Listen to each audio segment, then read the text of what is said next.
Welcome to the great debate. రోజులని ఈరోజు కూడా ఒక కాంటెంపరీ ఇష్యూ పైన చర్చించబోతున్నాం. ప్రధానంగా ఏపీలో కూటమి ప్రభుత్వం వచ్చిన తర్వాత నెలకొన్న పరిస్థితులు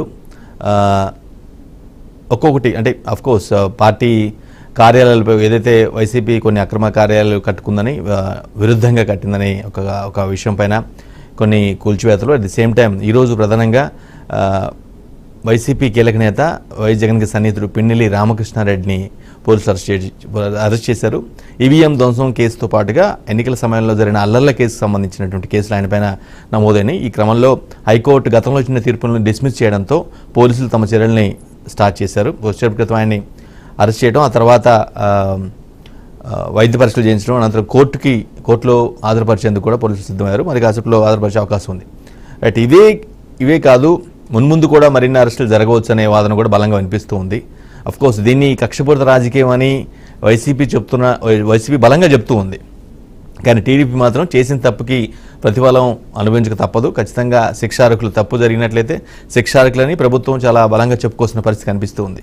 ఇంతకీ ఇది రివెంజ్ పాలిటిక్సా, లేదంటే నిజంగానే తప్పులు చేశారు కాబట్టి ఆ న్యాయ ప్రక్రియలో భాగంగానే ఇవన్నీ కూడా జరుగుతున్నాయా?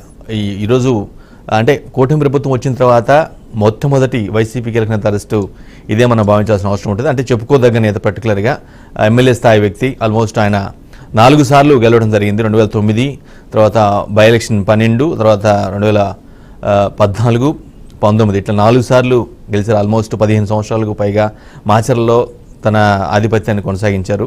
అటువంటిది 2024లో టీడీపీ అభ్యర్థి జూలకంటి బ్రహ్మారెడ్డి చేతిలో ఆయన ఓటమి పాలవడం జరిగింది.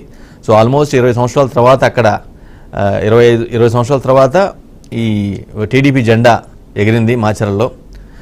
అఫ్కోర్స్ ఇప్పుడు వస్తున్నటువంటి మెయిన్ ప్రధాన వాదన ఏంటంటే, అఫ్కోర్స్ వైసీపీ రివెంజ్ పాలిటిక్స్ అని చెప్తున్నప్పుడు కూడా మున్ముందు ఇంకా అరెస్టులు ఎక్కువ ఉంటాయనే దానికి కూడా వాళ్ళు ఒక సిద్ధంగా ఉన్నారు. ఒక ఆలోచన అయితే పెట్టుకున్నట్టుగా అర్థమవుతుంది. వాళ్ళ పార్టీ అధినేత స్వయంగా చెప్పిన పరిస్థితి, మున్ముందు మరిన్ని ఇబ్బందికర పరిస్థితులు వచ్చే అవకాశం ఉంటుంది. వీరందరూ కూడా జాగ్రత్తగా ఉండాల్సిన అవసరం ఉంది.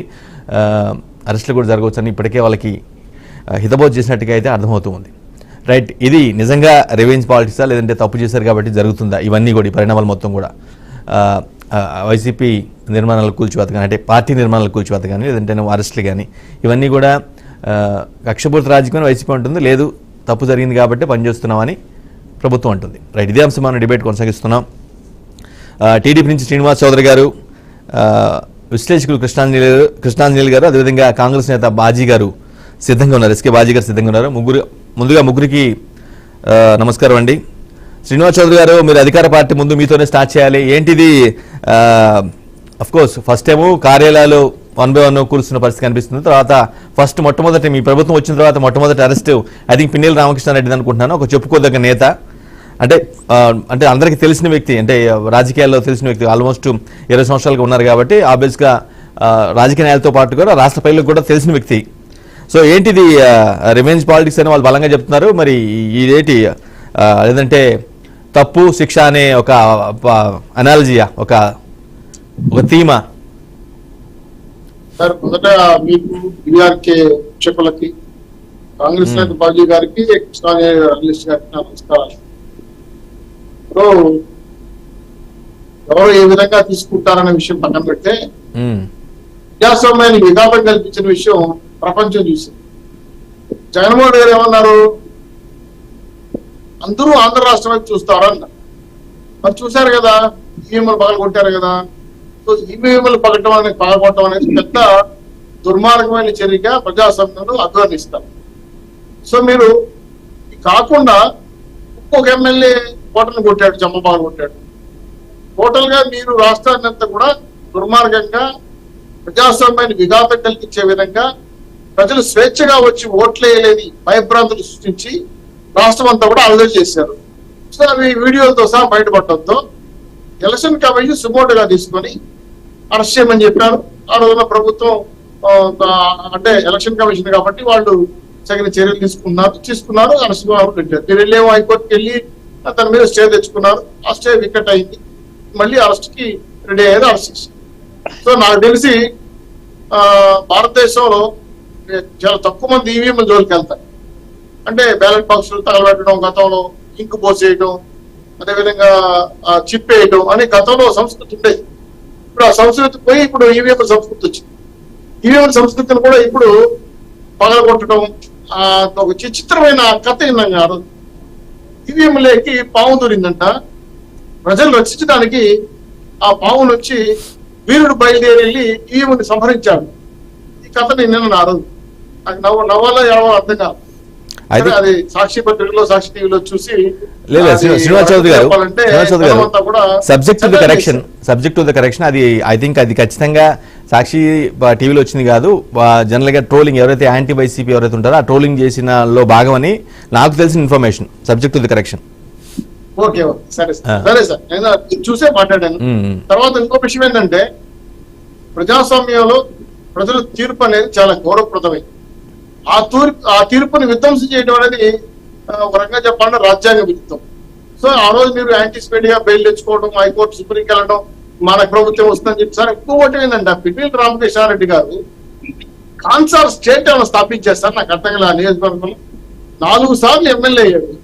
ల్యాండు శాండు మైను వైన్ మనం అంటున్నాం కానీ కనీసం ఆ ఊర్లో పోవాలంటే కూడా ట్యాక్స్ కట్టాలి. ఆ ఊర్లో ఒక ఏమంటే మైన్ సంబంధించిన లారీ పోవాలన్నా, రైస్ బాయ్ లారీ పోవాలన్నా అక్కడ పిన్నెల్లి ట్యాక్స్ కట్టాలి. వాళ్ళ తమ్ముడు ఈయన కలిసి కొన్ని ఏరియాలుగా డివైడ్ చేసి పూర్తి స్థాయిలో లెక్కరు పక్కరాష్ట్రాలు తెప్పించి ఏర్లే పాలించాడు. టోటల్ గా కాన్సార్ స్టేట్ స్థాపించి దోచుకున్నారు, దాచుకున్నారు. ఈ మళ్ళీ అధికారం పోతే ఇవన్నీ బయట వస్తాయి, మనం తాట తీస్తాం ప్రజలను భయపడి ఈ రోజు ఈవీఎంలు పాల్గొనడానికి ప్రయత్నం చేశారు. ఆ రోజున మా ఏజెంట్లు కూడా కొట్టాడని వెళ్ళడానికి. సో ఇవన్నీ కూడా ఏంటంటే వాళ్ళకి చేసిన పాపాలు వాళ్ళకే చుట్టుకున్నాయి. ఆ పరిహాసమే ఈరోజు జైలు పాలు అవుతున్నారు. దీని మీద నాకు తెలిసి చాలా చక్కటి నిర్ణయం కోర్టు తీసుకుంది అనుకున్నాను. ఇది చాలా ప్రజలకి ఊపిరి పీల్చుకునే అవసరం కూడా. ఎందుకంటే స్వేచ్ఛాయుతంగా ఓట్లు వేయలేకపోతే చాలా ప్రమాదం సార్ ప్రజాస్వామ్యం. ఈ విధంగా ఎమ్మెల్యేలు పోయి ఈవీఎంలు పగలగొట్టేది నేనెక్కడ చూడాల. కార్యకర్తలు ఆవేశంగా వెళ్ళేదో మాట్లాడతారు, కొట్లాడతారు చూశారు. కానీ ఎవరైతే పోటీదారుడు ఉన్నారో ఎమ్మెల్యే వ్యక్తి ఏంటి చేయటం అనేది చాలా దుర్మార్గం. తీవ్రంగా ప్రజాస్వామ్యాలు ఖండించారు. సో ప్రజాస్వామ్యంలో కోర్టులు, చట్టాలు సరైన నిర్ణయం తీసుకొని శిక్షేస్తాయని మేము భావిస్తున్నాం. ఇది కాకుండా ఇలాంటి అల్లర్లు రాష్ట్రంతో చేశారు. మా తిరుపతిలో చంద్రగిరిలో ఒక చెవిరెడ్డి మనిషి కొడుకు నిలబడిన దానికి ఇక్కడ మా కార్లు, మా యొక్క వాహనాలు ధ్వంసం చేశారు. స్ట్రాంగ్ రూమ్ దగ్గర కాకుండా గొడవ చేశారు, సుత్తుతో పగలు కొట్టారు. కెమెరా ఉంది కాబట్టి 6 సాక్ష్యాలు బయట పెట్టాం. నెల్లూరులో తెలుగుదేశం పార్టీ కోట్లు వేశారు, గర్భవతి తగ్గారు. అదేవిధంగా అనంతపూర్ లో జేసీ దివాకర్ రెడ్డిని దాడి చేశారు. ఇట్లా రాష్ట్రం అంతా కూడా అల్లర్లు చేసి అల్లర్ల ద్వారా మేమేదో సాధిస్తాం, మేము గెలుస్తామనే మూఢనమ్మకంతో చేసిన ప్రయత్నాలు ప్రజలు తిప్పికొట్టారు. అదేవిధంగా చావుదొప్పి కన్నులొట్టపోయి ఈ రోజు నన్నేమి పీకలేరని చెప్పిన జగన్మోహన్ రెడ్డి గారికి 11 ఎన్నికలు ఎత్తిమీద పెట్టి మీరు దాన్ని పీకి పడేసి. సో ఈ ఇంత దుర్మార్గంగా జనం అంతా కూడా మేము అవసరం లేదని చెప్తే కూడా మళ్ళీ మాకు ప్రతిపక్ష హోదా ఇవ్వండి, మీ శాసనసభకు వస్తాము, ఇది జరిగింది అన్యాయం, ఎన్నికలు చేయండి, ఈవీఎంలు టాంపరింగ్ చేశారు, జరిగింది ఎన్నికలు మామూలుగా లేవు, తప్పుడు మాట్లాడుతున్నారు. ప్రజలు మా ఓట్లు వేయలేదు, మాకు అవాతాతలు మాకు ఓట్లు వేయలేదు, మా బిడ్డ స్కీములు ఏమయ్యాయి, మా సిద్ధ సభ ప్రజలు ఏమయ్యారు చెప్తుంటే జనాలు కూడా ఏదో. శ్రీనివాస్ చౌదరి గారు ఇలాంటి మాట ఇది ఐ థింక్ ఇది తొలి అరెస్ట్ అనుకుంటా. ముందు ఇంకా అరెస్ట్లు ఎక్కువ ఉండే అవకాశం ఉందేమో సార్. నేను ఒక మాట చెప్తాను సార్. ప్రజాస్వామ్యాన్ని విఘాతం కల్పించిన వాళ్ళు మా లోకేష్ బాబు గారు రెడ్ బుక్ పెట్టుకొని ఎవరైతే ప్రజలను మోసం చేసి నాశనం చేసి పూర్తి స్థాయిలో లాండ్ ఆర్డర్ సర్వనాశం చేసిన దుర్మార్గమైన అధికారులు, అదేవిధంగా ప్రజా ఆస్తులను కొల్లగొట్టిన మంత్రులు కావచ్చు, ఎమ్మెల్యేలు కావచ్చు, వాళ్ళ మీద శాఖాపరమైన విచారణ జరుగుతున్నాయి.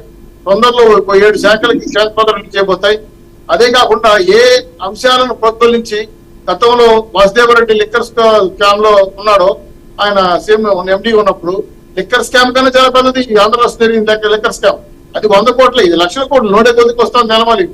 అలాగే మైన్స్ అండ్ జువాలజీ వాళ్ళు, అదేవిధంగా ఆర్థిక శాఖ జరిగిన అవతవకలు, హెల్త్ డిపార్ట్మెంట్ లో జరిగిన దొంగతనాలు, అక్కడ అక్రమంగా పోస్టులు నియమించి కోర్టు తినేసింది. ఇవన్నీ కూడా ఒక శాఖ సంబంధించి పూర్తి స్థాయి వివరాలు సేకరిస్తాం. తప్పు చేసినోడు ఉప్పు తిన్నోడంతా నీళ్ళు అయినట్టే తప్పు చేసినోడంతా జైలు మెట్లు ఎక్కాల్సిందే, కోర్టు మెట్లు ఎక్కాల్సిందే. ఇందులో కాంప్రమైజ్ కావు.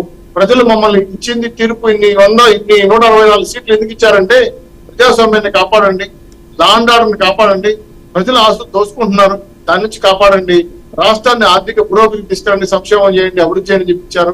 అప్పుడు ప్రజల తీర్పును ఉపజేయం మేము ఖచ్చితంగా వాళ్ళ అనుగుణంగా పరిపాలన చేస్తాం. ప్రజల ఆస్తులను కొల్లగొట్టు ఎవడైనా సరే, ఎంత చోటైనా సరే వదిలిపెట్టలేదు. గెలిచిన 151 లో చెప్తాను. శ్రీనివాస్ గారు గెలిచిన 151 లో ఇది ఫస్ట్ అరెస్ట్ అనుకుంటే ఇంకా 150 మంది మీకు బాకీ ఏమో ఇంకా 150 మంది ఉన్నారో ఇంకెంతమంది ఉన్నారో తెలియదు. కంటే ఈ రాష్ట్రంలో మీరు చిన్న లెక్క చెప్పి ముగిస్తాను సార్. 14 లక్షల కోట్ల రూపాయలు అప్పులు ఉందని తెలిసారు ఆర్థిక శాఖ. 12 లక్షల కోట్లు బడ్జెట్ పెట్టారు 5 ఏళ్లలో. 2 కలిపితే ఎంత అవుతారు? 25 లక్షల దగ్గర అవుతా ఉంది. 25 లక్షల కోట్ల రూపాయలు ఏం చేశారు సార్? 2 బాత్రూమ్లు కట్టారా? 3 రాజధానులు కట్టామని 3 బాత్రూమ్లు కట్టారా? ఏదైనా ఒక ఉద్యోగం ఇచ్చారా? ఒక ఇండస్ట్రీ వచ్చిందా? ఒక రోడ్డు వేసారా? ఒక పోలవరం కట్టారా? ఒక రాజధాని కట్టి ఏమీ లేదు. మరి ఇంత డబ్బు కాకెత్తికెళ్ళిందా నాకు అర్థం కాల. 2,72,000 కోట్ల రూపాయలు బటన్ నొక్కేమన్నారు. ఎప్పుడో జనవరిలో డిసెంబర్లో నొక్కిన బటన్లకి డబ్బులు రాలా.